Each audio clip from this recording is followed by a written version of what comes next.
بسم اللہ الرحمن الرحیم۔ السلام علیکم۔ آپ دیکھ رہے ہیں یوٹیوب چینل عام سی باتیں۔ عمران خان اور پی ٹی آئی کا ڈرامہ بری طرح ایکسپوز ہو گیا ہے۔ تحریک لبیک پر الزام لگانے والے خود جعلی نکلے ہیں۔ اس ویڈیو میں ہم اسی کے متعلق بات کریں گے۔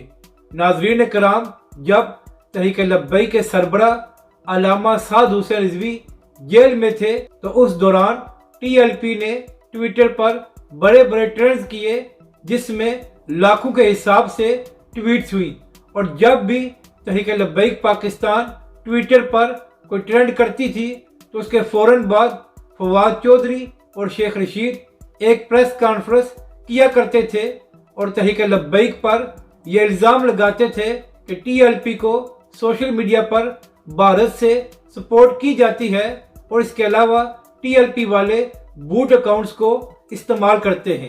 لیکن یہ بات کبھی بھی ثابت نہیں ہوئی، اور سب جانتے تھے کہ تحریک لبیک پاکستان سوشل میڈیا پر سب سے زیادہ مضبوط ہے، اور یہ لوگ حقیقی طور پر اتنے بڑے بڑے ٹرینڈز کرتے ہیں۔ تو خیر، اب حالات بدل گئے ہیں اور عمران خان صاحب کی حکومت ختم ہو گئی ہے۔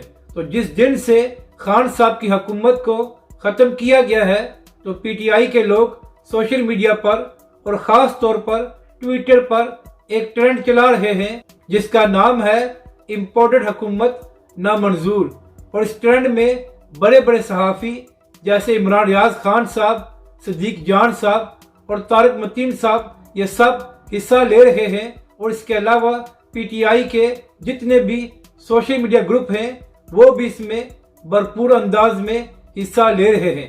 اور پچھلے کئی دنوں سے یہی ٹویٹر ٹرینڈ پاکستان میں نمبر 1 رہا ہے۔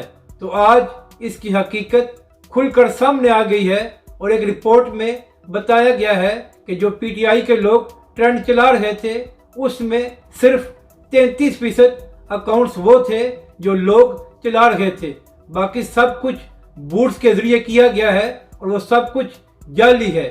اور یہی وجہ ہے کہ کل تک جو ٹرینڈ 30 لاکھ سے زائد ٹویٹس کو شو کر رہا تھا وہ آج اچانک 3 لاکھ پر آ گیا ہے۔ یعنی کہ کل تک جو لوگ تحریک لبیک پر جھوٹا الزام لگایا کرتے تھے کہ یہ لوگ جعلی اکاؤنٹس کو چلاتے ہیں، آج خود جعلی ثابت ہو گئے ہیں، اور ان کا ٹرینڈ بھی 2 نمبر نکلا ہے۔ اپنی رائے کا ضرور اظہار کریں کہ آپ کو یہ ویڈیو کیسی لگی، اور ہمارے اس چینل کو بھی سبسکرائب کریں۔